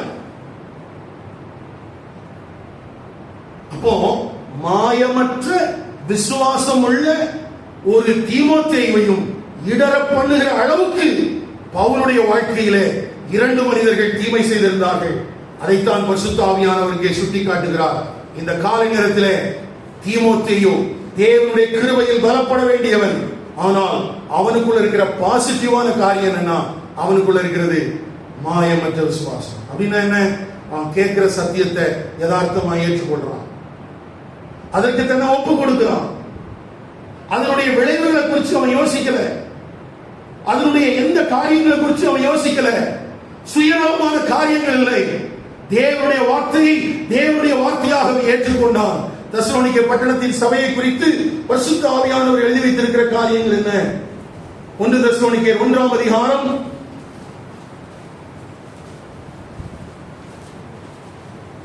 5ஆம் வசனம். எங்கள் சுவிசேஷம் உங்களிடத்தில் வசனத்தோடு மாத்திரமல்ல, வல்லமையோடும் பரிசுத்த ஆவியோடும் முழு நிச்சயத்தோடும் வந்தது. நாங்களும் உங்களுக்குள்ளே இருந்தபோது உங்கள் நிமித்தம் எப்படிப்பட்டவர்களாக இருந்தோம் என்று அறிந்திருக்கிறீர்களே. நீங்கள் மிகுந்த உபத்திரவத்திலே பரிசுத்தாவின் சந்தோஷத்தோட திருவசனத்தை ஏற்றுக்கொண்டு எங்களையும் கர்த்தரையும் பின்பற்றுகிறவர்களாகி இவ்விதமாய் மக்கதோனியாவிலும் அகாயாவிலும் உள்ள விசுவாசிகள் யாவருக்கும் மாதிரிகளானீர்கள். ஐயா, உங்களை குறித்தும் என்னை குறித்தும் இப்படி அல்லவா சொல்ல வேண்டும்? வசனத்துக்கு கீழ்ப்படுகிறவங்க, வசனத்துக்கு ஒப்பு கொடுத்தவங்க. ஆனா இல்லையே. அப்போ ஜென்சின்னு சொல்கிற இளம் தலைமுறைக்குள்ள நெகட்டிவா இருக்கிற ஒரு காரியம், ஆனா பாசிட்டிவா இருக்கிற காரியம், இதற்கு மத்தியில அவர்கள் தடமாறாக இருக்க வேண்டுமானால் இவர்களுக்கு எதிரி இன்ஸ்டாகிராம்ல இல்ல, இவர்களுக்கு எதிரி சபைக்குள்ள இருக்கிறான். எதிரி எங்க இருக்கிறான்? சபைக்குள்ள இருக்கிறான்.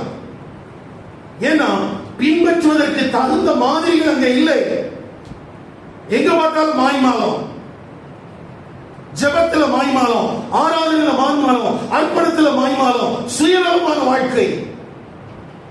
அடுத்த தலைமுறை திருச்சபைக்குள் இல்லாமல் போகிறது என்றால் அது இப்பொழுது இருக்கிற மூத்த தலைமுறையினுடைய அவலம் தான். மறந்து விடாதீர்கள். நம்ம நினைக்கிறோம் நம்ம செய்யற காரியம் யாருக்கும் ஒரு பாதிப்பை ஏற்படுத்துறது இல்ல, நான் நல்லா இருக்கிறேன். என்ன நல்லா இருக்கிறோம்? கடவுளே இல்லைன்னு சொல்றவனுக்கு 3 நேரம் சாப்பாடு கிடைக்குது. அவனும் நல்லா உடுத்துறான், அவனும் நல்ல வீடு கட்டுறான், அவனும் நல்ல வேலை செய்யறான், அவனுக்கும் பேங்க்ல பேலன்ஸ் இருக்குது, அவனும் அவனும் எல்லா விதத்திலும் ஆசீர்வதிக்கப்பட்டவனை போல இருக்கிறான். அப்படின்னு அங்க போயிடலாமா? விக்கிரகத்தை சேவிக்கிறவனுக்கும் எல்லாம் கிடைக்குதுன்னு சொல்றாங்க. அதுக்கும் இதுக்கு என்ன வித்தியாசம்? மாற்றமடைந்த வாழ்வு இல்லாமல் நாம் கொண்டிருக்கிற போலியான மாய்மாலமான விசுவாசம் அநேகருக்கு இடர்லாம் இராதபடிக்கு இந்த நாளில் நல்ல ஒரு மன திரும்புதலை தேவன் தருவாராக. இந்த வார்த்தையை பிரசங்கிக்கிறதுக்கு முன்னால இந்த வசனத்தை படிக்கும் போது, ஏன்னா எனக்கு இது ரொம்ப பழக்கமான பகுதி, இதை நான் பார்த்த விதம், பார்க்கிற விதம், பிரசங்கித்திருக்கிற விதம், போதித்திருக்கிற விதம் வேறு விதமானது. நீண்ட நாளா படிச்சுட்டு இருக்கிறேன். எதுக்கு ஆண்டவர் இந்த வசனத்தை சொன்னார் எனக்கு தெரியல. ஆனால் புரிந்து கொள்ள தொடங்கின போதுதான் எனக்கு புரிந்தது. அப்போ நான் தேடி பார்க்கும்போது அகஸ்டின் அண்ணன் இதை குறித்து சில காரியங்கள் எல்லாம் பேசியிருக்கிறாங்க. அதில் எனக்கு மனம் செலுத்த முடியவில்லை. இனிதான் போய் பார்க்கணும் என்ன பேசியிருக்கிறாங்க. ஆனா ஒண்ணு புரிஞ்சது, இளம் தலைமுறைக்கு ஏதோ ஒரு பிரச்சனை இருக்குது. இளம் தலைமுறை ஒரு பிரச்சனையை சந்தித்துக் கொண்டிருக்கிறது. அந்த பிரச்சனைக்கு காரணம் நம்ம வெளியே சொல்லிட்டு இருக்கிறோம், இன்டர்நெட் சொல்றோம், அதற்கு காரணம் இன்ஸ்டாகிராம் சொல்றோம். ஆனா வேத வசனத்தின் அடிப்படையில் வெளியில்லை ஆபத்து உள்ளதா? ஆபத்து இருக்கு, ஆபத்து உள்ளதா இருக்குது. வேத வசனத்தை சத்தியமாக ஏற்றுக்கொள்வதற்கு மனதில்லாமல், அதற்கு கீழ்ப்படிவதற்கு மனதில்லாமல், அதன் அடிப்படையில் வாழ்க்கை மாற்றத்திற்கு இடம் விடாமல் போலியாக கிறிஸ்தவர்கள் என்கிற பேரில வாழ்கிற மனிதர்கள் தான் இளம் தலைமுறைக்கு கண்ணிகளாக இருக்கிறார்கள். ஜாக்கிரதை. இரண்டாவது, இந்த தீமோத்தேயு குறித்து சொல்லும் போது அங்கே எழுதப்பட்டிருக்கிற ஒரு வார்த்தை என்னன்னா, 2 தீமோத்தேயு 1ஆம் அதிகாரம் 6ஆம் வசனம். இது நிமித்தமாக நான் உன்மேல் என் கைகளை வைத்ததினால் உனக்கு உண்டான தேவ வரத்தை நீ அனல் மூட்டி எழுப்பி விடும்படி எனக்கு நினைப்பூட்டுகிறேன். நல்ல கவனிங்க, அந்த 6ஆம் வசனம் இப்படி ஆரம்பிக்குது பாருங்க தமிழ்ல. இது நிமித்தமாகவே, எது நிமித்தமாகவே அப்படின்னு நீங்க கேள்வி கேட்டீங்கன்னா, அவனிடத்திலிருந்த மாயமற்ற விசுவாசத்தின் அடிப்படையிலேயே அவனுக்கு வரங்கள் கொடுக்கப்பட்டதாகவும் எழுதப்பட்டிருக்கிறது. வரங்கள் எப்படி கொடுக்கப்பட்டிருக்குது? மாயமற்ற விசுவாசத்தின் அடிப்படையில் தான். ஏன்னா அதை குறித்து 2 போர்ஷன் நம்ம கவனிக்கணும். ஒன்னு முந்தின நிருபத்திலேயே எழுதப்பட்டிருக்குது. இப்ப அந்த வாசிக்க திரும்ப 6ஆம் வசனம் வாசிங்க. இது நிமித்தமாக நான் உன்மேல் என் கைகளை வைத்ததினால் உனக்கு உண்டான தேவ வரத்தை நீ அனல் மூட்டி எழுப்பி விடும்படி உனக்கு நினைப்பூட்டுகிறேன். இப்போ இளம் தலைமுறை கவனத்தில் இருக்க வேண்டிய காரியம் என்னன்னா, உனக்குள்ள இருக்கிற விசுவாசம் மாயமற்ற விசுவாசமா அப்படிங்கறத நீ உறுதிப்படுத்திக்கொள். அதற்கு அடையாளம் என்ன?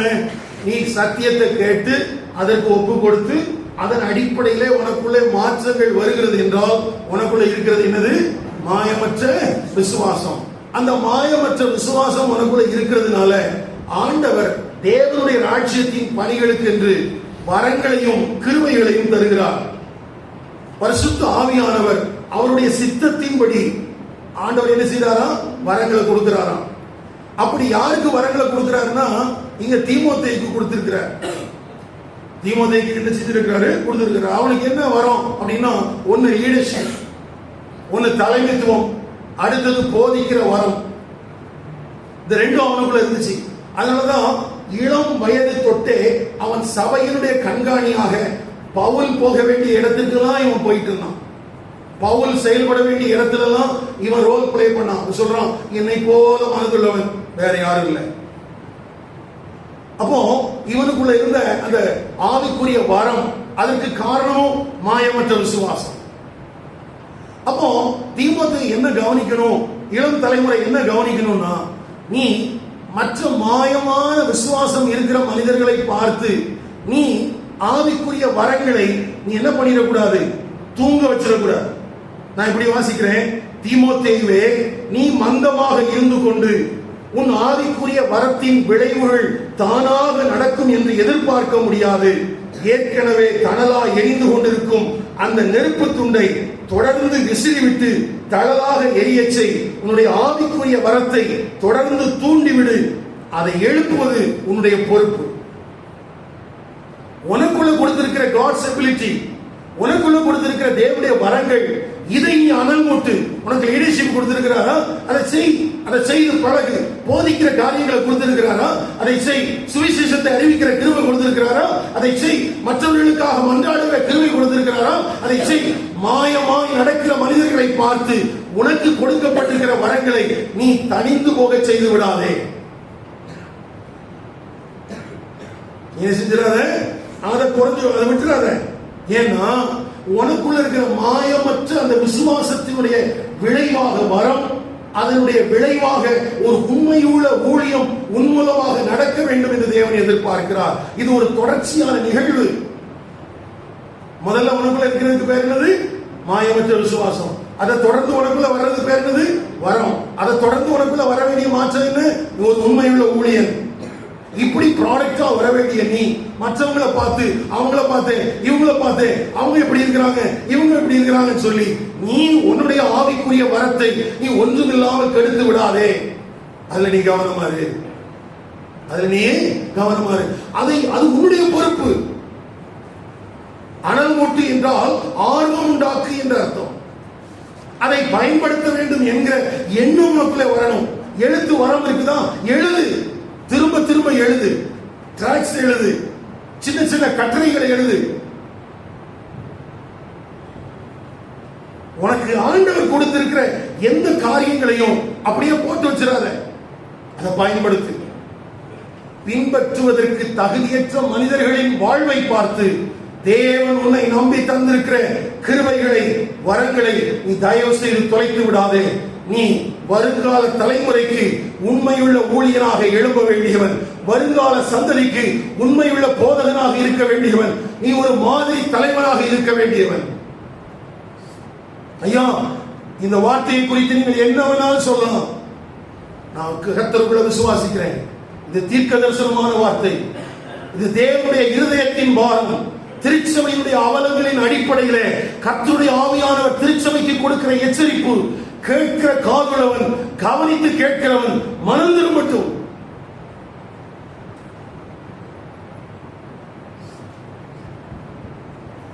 அப்போ உனக்குள்ள இருக்கிற வரத்தை நீ அனல் மூட்டு. நீ அதை யூஸ் பண்ணு, அதை யூட்டிலைஸ் பண்ணு. ஒனேசி போரை போல அவன் என்னையா செஞ்சான்? பெரிய மேடையா போட்டு கொடுத்தாங்க அவனுக்கு. ஒன்னும் இல்ல, எபேசு பட்டணத்துல இருந்து ரோமாபுரிக்கு போனான். ரோமாபுரியில போய் அந்த ஜெயில எங்க இருக்கிறான்னு தேடி கண்டுபிடிச்சான். இருக்கிறதுலே மோசமான சூழல்ல போய் அங்க பவுல் இருக்கிறான்.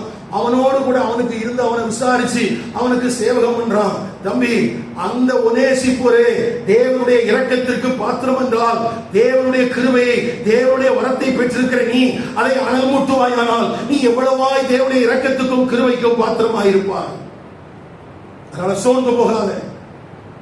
ஜென்சி, நீ பார்த்துட்டு வெளியில இருக்கிற காரியங்களை பார்த்துட்டு, மீடியாவில் இருக்கிற ஊழியர்களை பார்த்துட்டு, போலியான மனிதர்களை பார்த்து உனக்கு தேவன் தந்திருக்கிற கிருபைகளை தொலைத்து போட்டு விடாதே. ஒருவேளை அப்படி இதுவரைக்கும் அனலற்ற வாழ்வுக்கு இடம் கொடுத்திருப்பாயனா, திரும்பவும் ஆண்டவர் உனக்குள்ள ஒரு வாஞ்சையும் விருப்பத்தையும் தரட்டும். அந்த வாஞ்சைக்கும் விருப்பத்திற்கும் ஏற்றாறு போல திரும்பவும் செயல்படுவதற்கு ஒப்புக்கொடு. நீ பெரிய ஜாம்பவான் இல்ல, நீ கேட்கிற சத்தியத்தை விசுவாசிக்கிறவன், அதற்கு உன்னை ஒப்புக் கொடுக்கிறவன், அதன் அடிப்படையில் வாழ்வின் மாற்றங்களுக்கு இடம் கொடுக்கிறவன். ஆகவே இப்பொழுதும் கர்த்தருடைய வார்த்தையை விசுவாசி, அதற்கு ஒப்புக்கொடு, அதற்கு இடம் கொடு. அந்த வார்த்தையுடைய வாழ்வை திரும்பவும் மதுரமாக்கும். என்ன மதுரமாக்கும்?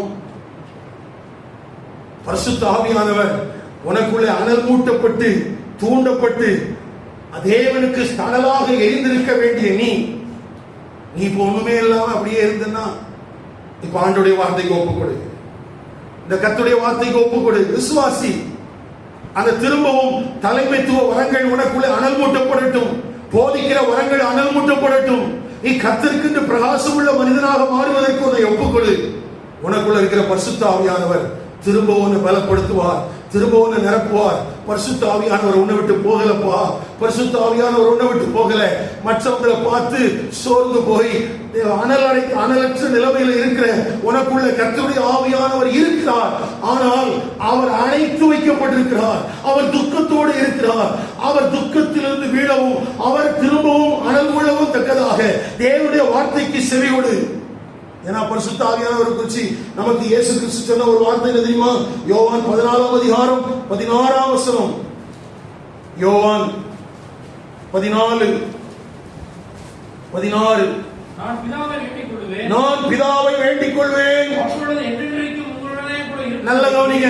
அப்பொழுது என்றென்றைக்கும் உங்களுடனே கூட இருக்கும்படிக்கு சத்திய ஆவியாகிய வேறு தேற்றவானை அவர் உங்களுக்கு தந்தருவார். ஐயா, என்றென்றைக்குமான சத்திய ஆவியானவர் அவர்.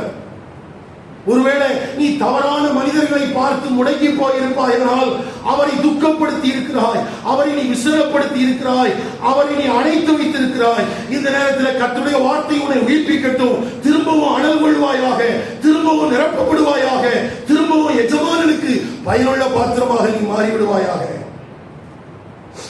நீ தோல்வி அடையும் போது உன்னை விட்டு விட்டு பிரிந்து போகிறவர் அல்ல பரிசுத்த ஆவியானவர்.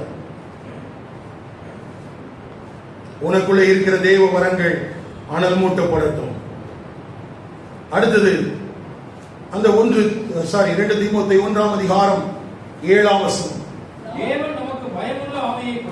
தேவன் நமக்கு பயமுள்ள ஆவியை கொடாமல் பலமும் அன்பும் தெளிந்த புத்தியும் உள்ள ஆவியையே கொடுத்திருக்கிறார். நல்ல கவனிங்க, ரொம்ப நமக்கு பழக்கமான வசனம்.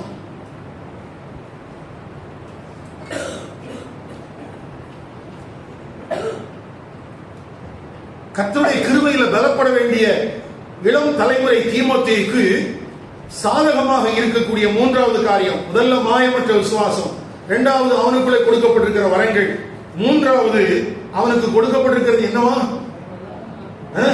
பயமுள்ள ஆவி. அப்படின்னா என்ன? அது இல்ல, பயமுள்ள ஆவி அல்ல. என்ன கொடுத்திருக்குது? வல்லமை, அன்பு, தெளிந்த புத்தி. சரியா? நல்ல கவனிங்க. இந்த வல்லமை என்கிற வார்த்தை கிரேக்க பதத்தில் டுனாமிஸ் எழுதிருக்குது. அன்பு என்கிற வார்த்தை அகாபேன்னு போட்டிருக்குது. 3வது போடப்பட்டிருக்கிற தெளிந்த புத்தி, அது பைபிள்லயே ஒரு முறை தான் இருக்கு. நமக்கு தமிழ்ல என்ன போட்டிருக்கிறாங்க? தெளிந்த புத்தியும் போட்டிருக்கு இல்லையா? அந்த தெளிந்த புத்திக்கு பயன்படுத்தப்பட்டிருக்கிற கிரேக்க பதம் எத்தனை முறை தான் பயன்படுத்தி இருக்குது? இந்த ஒரு இடத்துல மட்டும்தான். இத ஆங்கிலத்தில் டிரான்ஸ்லேஷன் பண்ணும்போது சில இடத்துல ஒழுக்கம் என்று போட்டிருக்கிறாங்க. என்னன்னு போட்டிருக்கிறாங்க? ஒழுக்கம். அப்போ ரட்சிக்கப்பட்டிருக்கிற ஒரு தேவனுடைய பிள்ளைகள் ஆண்டவர் என்ன கொடுத்திருக்கிறாரா? 1 வல்லமை, 2 அன்பு, 3 ஒழுக்கம் அல்லது தெளிந்த புத்தி. ஒழுக்கம் அல்லது தெளிந்த புத்தி. அப்போ இன்பில்ட்டா ரட்சிக்கப்பட்டிருக்கிற உனக்குள்ள ஆண்டவர் ஒரு வல்லமையை கொடுத்திருக்கிறார். இன்பில்ட்டா ஆண்டவர் உனக்குள்ள ஒரு அகாப்பே அன்பை கொடுத்திருக்கிறார். இன்பில்ட்டா உனக்குள்ள ஆண்டவர் ஒரு தெளிந்த புத்தியை கொடுத்திருக்கிறார், ஒழுக்கத்தை கொடுத்திருக்கிறார். நீ யார் அல்ல? இளம் தலைமுறையே கேள். இந்த உலகத்தார் சொல்லுவது போல நீ ஒன்றுக்கும் உதவாதவன் அல்ல. உனக்குள்ள ஆண்டவர் பயமுள்ள ஆவியை கொடுக்கல, அன்பு, வல்லமை, தெளிந்த புத்தி. இந்த டுனாமிஸ் என்கிற இடத்துல நாம் யாரை வைத்து பார்க்கலாம் என்றால் பிதாவாகிய தேவனை வைத்து பார்க்கலாம். யாரை வச்சு பார்க்கலாம்? பிதாவாகிய தேவன். 2வது அன்பு அகாப்பே, அங்கே ஆண்டவராகிய இயேசு கிறிஸ்துவை வைத்து பார்க்கலாம். 3வது தெளிந்த புத்தி அல்லது ஒழுக்கம், அங்கே பரிசுத்த ஆவியானவரை வைத்து பார்க்கலாம். நல்ல கவனிங்க. தேவன் நமக்கு பயமுள்ள ஆவியை கூடாமல் பிதாவாகிய தேவன் மூலமாக அருளப்பட்டிருக்கிற வல்லமையையும் குமாரனாகிய இயேசு கிறிஸ்துவின் மூலமாக நமக்கு கிடைத்திருக்கிற அகாப்பை அன்பையும் பரிசுத்த ஆவியானுடைய துணையோடு நமக்கு அருளப்பட்டிருக்கிற ஒரு தெளிந்த புத்தியையும் தந்திருக்கிறார். தெளிந்த புத்தியை என்ன செஞ்சிருக்கிறாரு? தந்திருக்கிறார். அப்போ இதை ஏன் சொல்றாருன்னா, அன்னைக்கு இருந்த ரோமானிய அரசாங்கம் கிறிஸ்தவர்களுக்கு விரோதமாக பெரிய ஒரு வன்முறையை கட்டமைச்சிருக்கு. ஒரு பெரிய அடக்குமுறையை அவங்க செய்யறாங்க. இன்னைக்கு எப்படி நம்முடைய தேசத்துல கிறிஸ்தவ ஜனங்களுக்கு விரோதமாக அநேக காரியங்கள் காணப்படுகிறதோ, அப்படி போல அதை காட்டிலும் மோசமான விதத்துல அந்த ரோமானிய அரசாங்கம் அன்னைக்கு இருக்கிற கிறிஸ்தவர்களை ரொம்ப அடக்குமுறைகளை நடத்திட்டு இருக்குது. அதனாலதான் பவுல் செயல் இருக்கும்போது கூட யாரும் பார்க்க போக மாட்டேன்ட்டாங்க. இப்ப பவுல் இல்லாத சூழலில் அல்லது பவுலை தேடி இந்த தீமோத்தி வரும்போது அவன் தடுமாறி விடக்கூடாது என்று அவருக்கு சொல்லப்படுது. என்ன சொல்லுதுன்னா, ஏய், உனக்குள்ள வல்லமை கொடுக்கப்பட்டிருக்குது, உனக்குள்ள தேவ அன்பு இருக்குது, உனக்குள்ள என்ன இருக்குது? தெளிந்த புத்தி இருக்குது. அப்படின்னா நீ சாதாரணமான மனிதன் அல்ல. நீ யார் அல்ல? சாதாரணமான மனிதன் அல்ல. நல்ல கவனிங்க.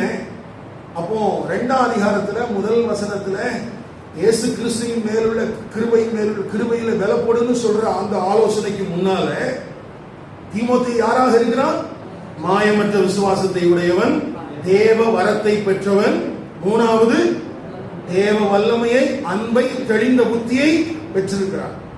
ஓகேவா?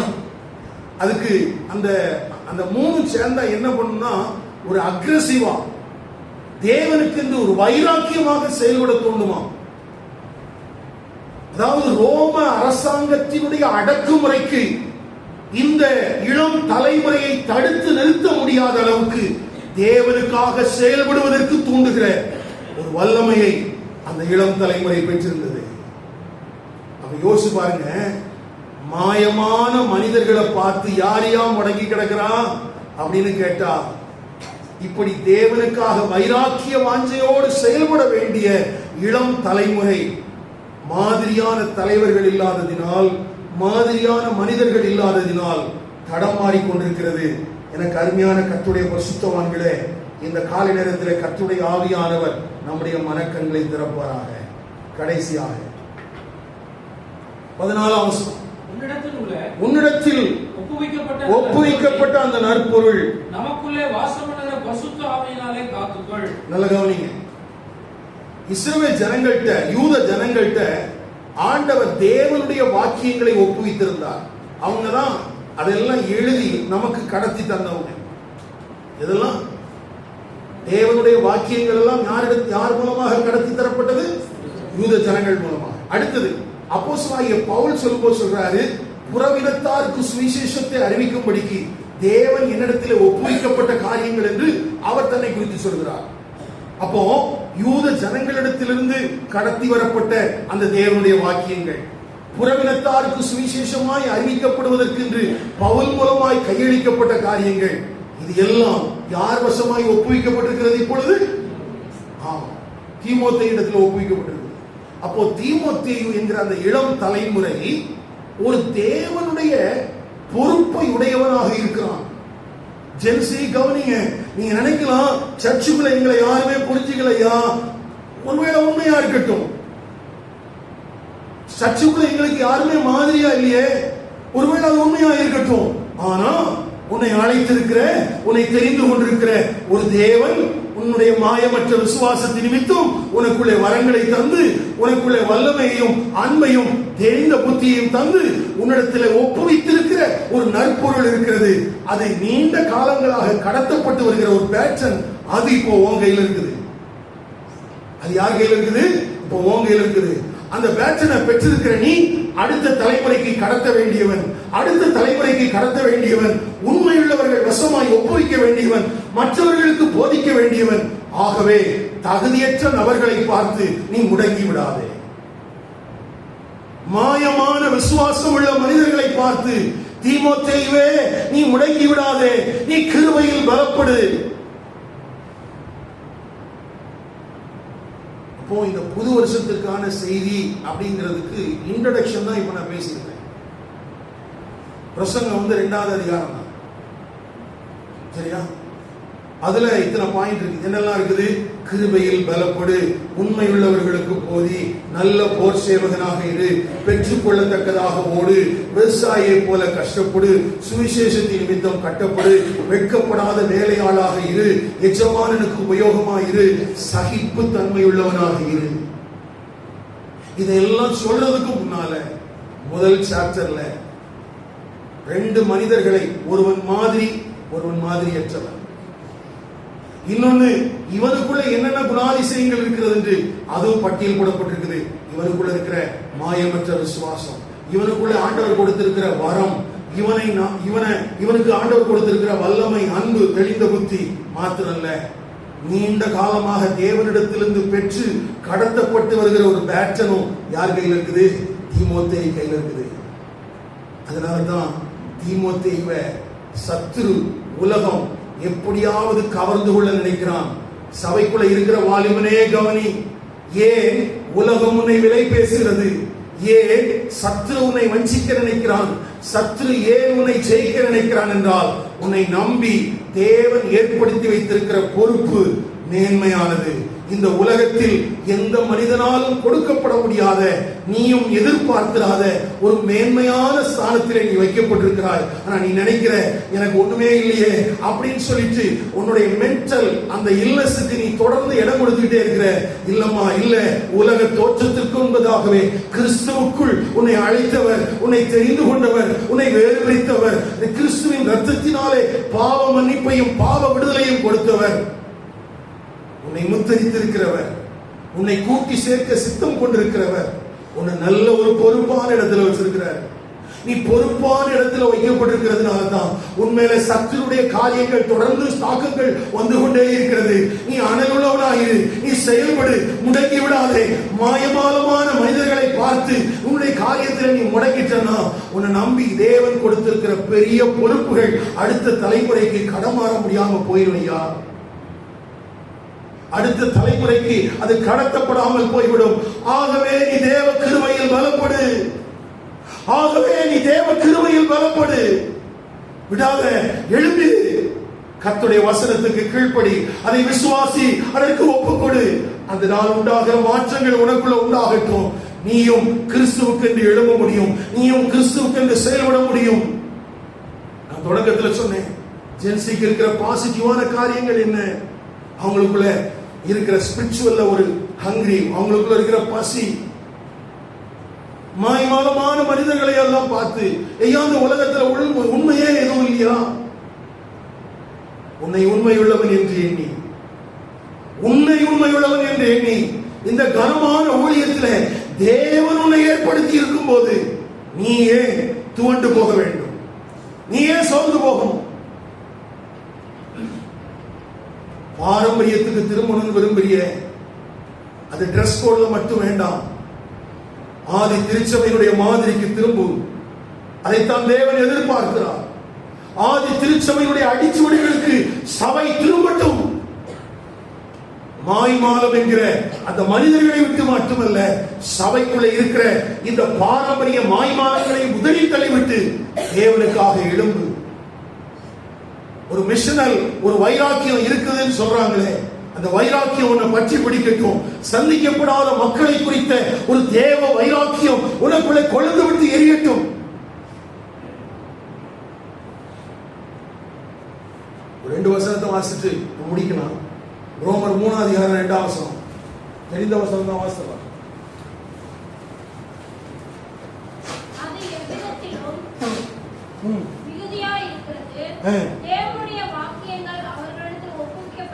தேவனுடைய வாக்கியங்கள் அவரிடத்தில் ஒப்புவிக்கப்பட்டதே. யாரை குறித்து அங்க சொல்லி இருக்குது? போதும், யாரை குறித்து சொல்லி இருக்குது? தேவனுடைய வாக்கியங்கள் அவரிடத்தில் ஒப்புவிக்கப்பட்டதே. கலாத்தியர் 2 அதிகாரம் 7 வசனம். கலாத்தியர் 2:7.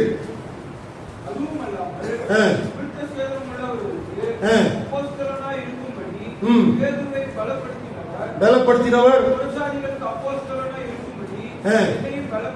என்னையும் பலப்படுத்தினார்.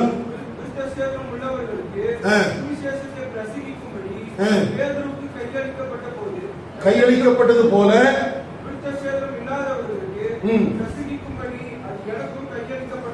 ஆமா. அப்ப யூதர்கள் காரியங்கள் கையளிக்கப்பட்டது போல, புறவிடத்தாருக்கு சுவிசேஷத்தை அறிவிப்பதற்கு, ஆரோக்கியமான வசனத்தை போதிப்பதற்கு பவுலுக்கு கையளிக்கப்பட்டது போல, அடுத்த தலைமுறைக்கு ஆரோக்கியமான வசனத்தை, சுவிசேஷத்தை கடத்துவதற்கும் தீமோத்தேயுவே உன்னுடைய கையில் கையளிக்கப்பட்டிருக்கிறது. நீ என்ன செய்ய போற?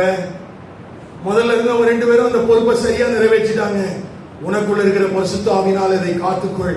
உனக்குள்ள இருக்கிற பரிசுத்த ஆவியானவர் அலமூட்டப்படட்டும். பரிசுத்த ஆவியினால் நிரப்பப்படு, பரிசுத்த ஆவியினால் நடத்தப்படு. தேவ கிருபையில பலப்பட்டவனாக, எஜமானனுக்கு பிரயோஜனம் உள்ள பாத்திரமாக மாறிவிடு. ஜெபிக்கலாமா?